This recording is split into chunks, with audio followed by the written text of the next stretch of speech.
Hi everyone and welcome to Coaching Conversations. And today we're talking about how to keep a positive mindset whilst in a toxic environment.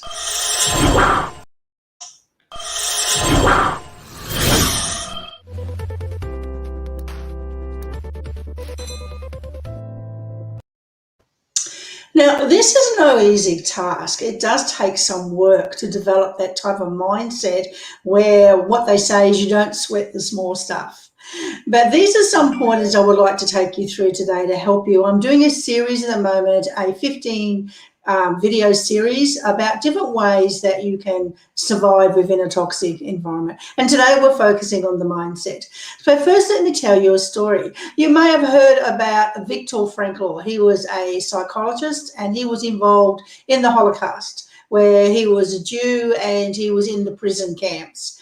And you can imagine the experiences that he was going through whilst he was in those camps. So we've all seen pictures and we saw the cruelty and the inhumanity that was conducted through that as well. And the way that, and he survived the Holocaust. But one thing that he said that helped him to survive was he knew that no one could control his mind. He knew that whatever happened around him, he could focus his mind on what was more inspirational to him.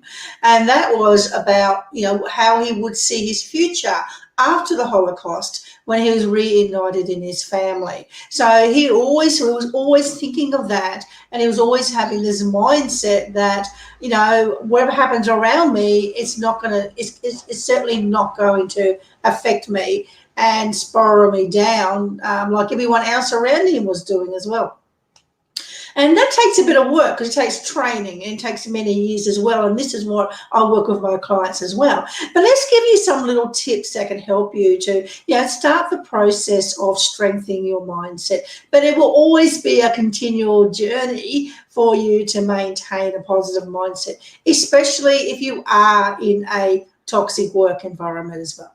So the very first thing is it's really looking around your desk and putting something around you that's going to inspire you, something that's going to motivate you. So you may, for example, have symbols on your desk, which actually, when you look at it, it reminds you of the importance of keeping a positive mindset.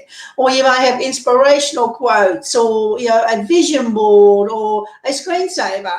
Like what I do is I have this little horse, and this horse, it's a representation to me. It's a representation that if I'm starting to, lose confidence, or if I'm starting to feel overwhelmed or frustrated, I look at my horse and I remind myself of what it symbolizes for me. And what it symbolizes for me is freedom and having a spirit. I love horses, and there's a whole story behind that. But, it's something that I associated myself with. So it could be anything at all, but have it on your desk to remind you of something that you enjoy doing that inspires you. The second thing I want you to start looking at, and that is looking at some stress-reducing activities. So some of those stress-reducing activities is, for example, in the morning when you come into work, and if you catch a train or you're driving in or some public transport, you could be listening to some sort of maybe some motivational tapes, or perhaps some relaxation music, or do some meditation while you're waiting. Obviously not meditating when you're driving, but if you're using public transport, you would start to feed your mind with positivity, to start to understand there's so much stuff out there on YouTube today around self-help and everything else around developing that strong mindset. Is for you to be able to apply it and start bringing that on board as well. And the third point is, make sure you take breaks. We often call it with coaching, or I'm a NLP practitioner, so I do a lot of visual work as well. And it's about changing your state. And changing your state means changing the emotions that you're feeling at the moment.